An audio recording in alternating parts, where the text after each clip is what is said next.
আমি তো টোটাল 6 নং ওয়ার্ডের বাসিন্দা। কালকের ঝড় তুফান আমার সবকিছু ভেঙে চুরে নিয়ে গেছে।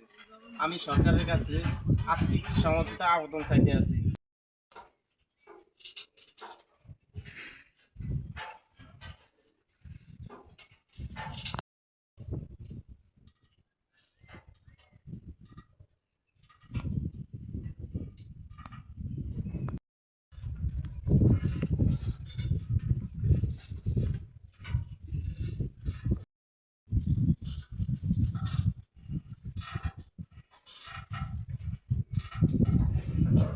গত রাত্রে কালবৈশাখী ঝড়ে 40 থেকে 45টা দোকানপাট এবং ঘরবাড়িগুলা লন্ডভন্ড হয়ে তছনছ হয়ে বিলীন হয়ে গেছে।